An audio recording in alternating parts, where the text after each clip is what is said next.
Hello and welcome back. This is Redemption Goddess. Today I'm covering a channel that was suggested to me. I guess I've watched some of this young man's skits or something. And this was recommended. First, I want to say shout out to all of the young folks that, take these cameras, take these phones, and create. Y'all can just be playing games and doing all types of stuff, and y'all could actually be doing the stuff that y'all making fun of in this parody here. I'm reacting to this, you guys. I watched it in its entirety. I want you to go check it out. I'm going to link it in the description box. Y'all, and I put it down like maybe 2 minutes into the video with this very first skit with the so-called drive-by Olympics. First, I want to clarify for any people that's listening to this, you may not be black or whatever, or you may not know anything about the hood or black folks or whatever, but we classified different. So I know y'all don't like using the, you're scared. I know y'all use it when y'all in the privacy of y'all own groups and stuff. We know y'all say crazy stuff now. But generally, non-black people don't like saying the N-word. They don't want the backlash from it, and so they refrain from saying it. But black people, we say there's black people and then there's N-words. And Chris Rock did a comedy skit on this whole thing. He cracked up, he laughed, and everybody was laughing. This is kind of like the same thing, but acting it out to describe to you the difference. See, black folks, we just exist. We go to work, we come home, ain't no problems, ain't no drama. Now we will protect our homes, we will protect ourselves, but ain't no whole bunch of crazy mess and a whole bunch of drama, just working class folks. Peaceful, trying to live peaceful. That's it. But with the it seems like they don't like to live peaceful. And it has to be drama. And it has to be murder and killing and drama and mess and mess and mess. So just to break that down for you so you can have some clarity. But on the outside looking in, you don't know about these distinctions that we have, right? So you watch something like this, and you haven't interacted that much with black folks, or you don't really know too much about black folks, you would take this literal. Okay? And it's not, I ain't gonna lie, y'all. I was pissed off. This very first skit pissed me off. I was like, oh my God, why would somebody make this highlighting our dysfunction? And then I thought about it. I was like, I'm not an N-word. Why am I mad about it? Why am I mad about this? Well, I'm mad about it because, highlighting the dysfunction, and this is killing us. This mess, there is just absolutely nothing at all funny about drive-by shootings. Like nothing. With innocent babies getting hit, there's just nothing at all funny. I can't find any comedy in that. I did like the last part of this skit with the snitches. It kind of mimics the 48-hour thing. You start seeing the food, and they got crab meats, and they dip in butter. They done told everything. They told shit that people wasn't even looking to know. And, I got some humor out of that.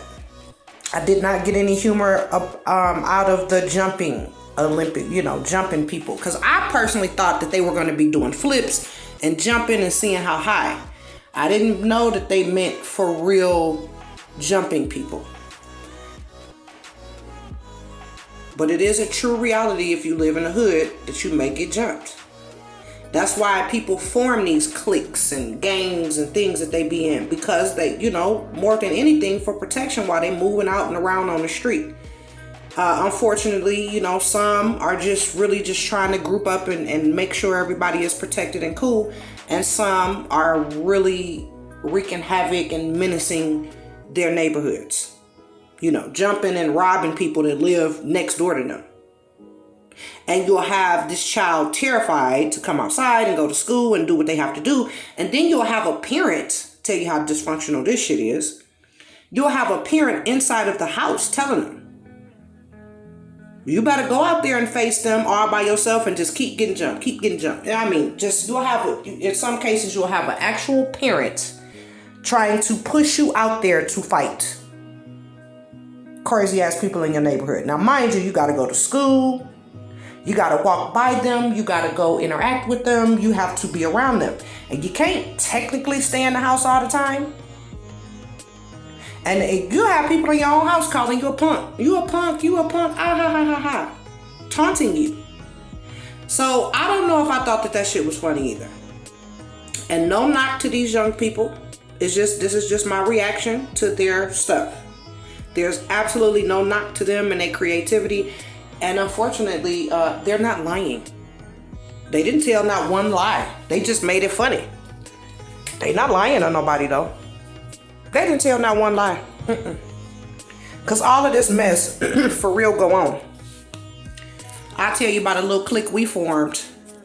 You know, sometimes you go different places to visit different family members during the summer. You know, your parents be done dropped you on off and went and enjoying their life while you sitting over, you know, auntie such and such house, this house. And this is not your hood. This is not your city. And when you say hood, it don't necessarily have to be ran down and ghetto. It's just that this section, this neighborhood, you got these children. They sometimes, in many cases, grown up together. Everybody know each other. Here you come from another city, another state, and you're not a part of that neighborhood. And so, you know, you may have cousins. You click up with your cousins, and hopefully they keep you together. And you may have made friends on previous visits. So you do have a little bit of a clique, you know. And I think that is not just for just black neighborhoods or hood, you know, ghetto areas. I think that that's just for any neighborhood. You got folks that grew up together, they clicked up, you know. And so you may have a whole nother block and they have a clique. And when you young, it's harmless. You know, y'all talk mess, y'all throw up middle fingers, y'all may even throw rocks at each other. You know, y'all may cuss at each other or whatever when ain't no grown-ups listening or looking or whatever. And y'all may fight each other, but hands, like fist fighting. Nowadays, people are killing each other. They like cutting each other in the face. They killing each other, stabbing each other, all types of stuff, beating each other over the head with bottles and pipes and stuff. I mean, it ain't like these people are really trying to kill you. These are little children trying to kill each other. So again, I have a lot of mixed feelings about this, you guys, but I still want to promote the young men. I'm happy that they are acting it out and not actually doing it, I guess. Maybe they are, but I hope not. I'm glad that they're using their phones and their creativity. And, you know, we may not like this. It may, like I say, I did not like it. I was not happy. And I had to sit back and think about it like, am I not happy because it's not true? Or am I unhappy because it is true? And it's embarrassing as hell. It's embarrassing to just know that this is the shit that we do. Drive-by shootings. Group of men jump into a vehicle and aimlessly search for victims. I just don't see shit funny in that. You know, I don't see a damn thing funny with a group of people going and jumping and beating up. You know, you in a group of people 5, 6 deep, and then you see one person out by themselves and you go jump, beat them up and rob them. I don't see shit at all funny with that. Nothing. The last skit, the first 48, the one that imitates the first 48, that shit was funny. I'm sorry, because you do know when you watching that first 48, when they get some food and they blur that face out, honey, they about to tell everything. And even that, even inside of that, you have this whole culture of, I'm not going to tell on killers because they're going to come back and kill me.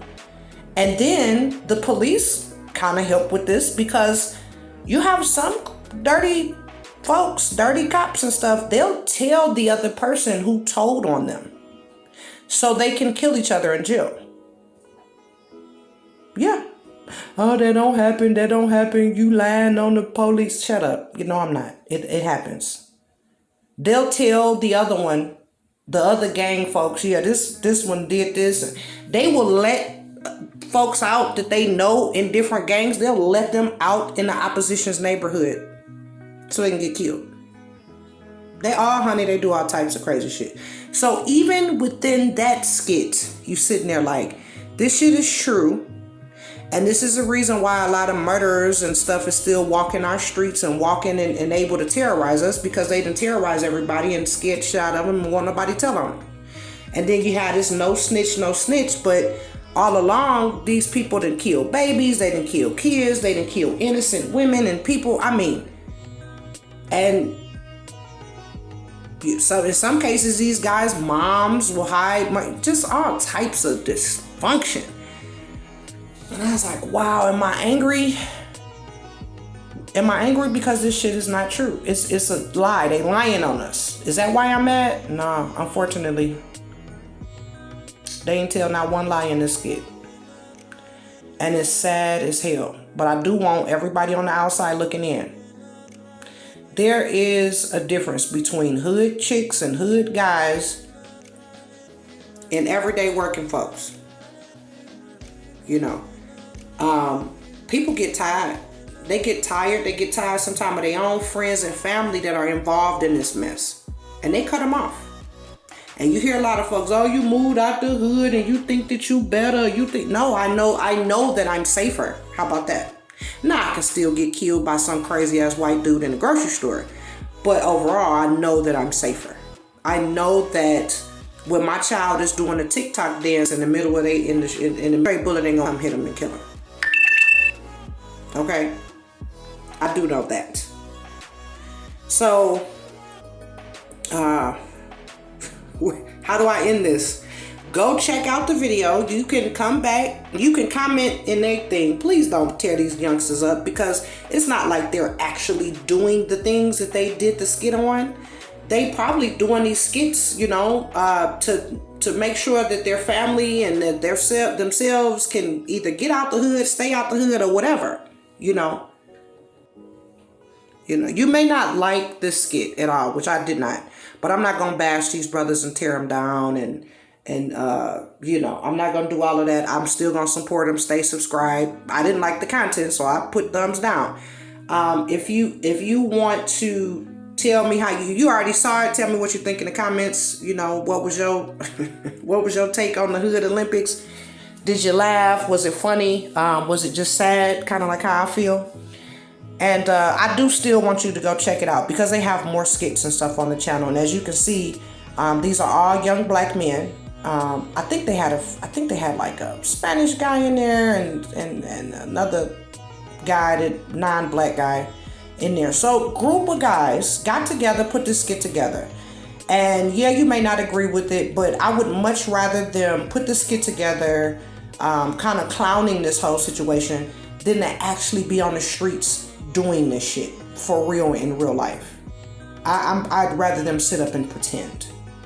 So check out their channel, check out the rest of the skits and stuff and the things that they have on there, and see if you like anything. Subscribe to them, give them love. I'm so happy to see young folks, you know, being creative. Even if I don't agree with what they created, I'm just happy with the fact that they out of trouble, they not into no mess, and they just, you know, they just working with the technology and the stuff that they got. They didn't tell no lie. They're not lying. This stuff is really going on right now as we speak in a lot of these major cities. And really, to tell you the truth, for some of these small towns. I don't know if y'all remember, but it was a time, little bitty Gary, Indiana was the murder capital.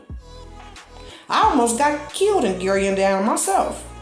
They shot at us in Gary, Indiana at a stoplight for no reason, just opened fire on us. It's lucky that I'm alive. And I was barely grown. Barely 18. Innocent as hell. We just at a light and the people just shooting at our car. And thankfully I had a whole gangster driving getaway driver lady. She drove so fast and crazy and got us away. I'm glad that she didn't freeze up and holler and yell and scream. I'm glad that she knew to drive, but it don't even matter. That wasn't nothing but supernatural angels and stuff protecting us. So honey, no, it wasn't even in Gary. I'm sorry. It was Hammond. I thought that was Gary. We were by like a casino or something. We were driving close near a casino. I thought it was Gary. I may be mistaken. But even in these little bitty towns like that, they get busy, baby. You can lose your life. Okay? You can lose your life. You can lose your life in a big city. You can lose your life in a small city. You can lose your life in the suburbs. You can lose your life in the grocery store shopping. You can lose your life at church praying. Okay? So, you just try to be right. Be ready. Keep your head on the swivel. Make sure you're right with God. That's it. That's all you can do. Because you can't live your life in fear. What you gonna do? Lock yourself up in the house and never go nowhere? No. Tell me what you think in the comments. Like, share, subscribe. Please go check out these young men's YouTube channel and support them so they won't be out in these streets doing all this crazy mess. Thank you so much for listening. Have a great day.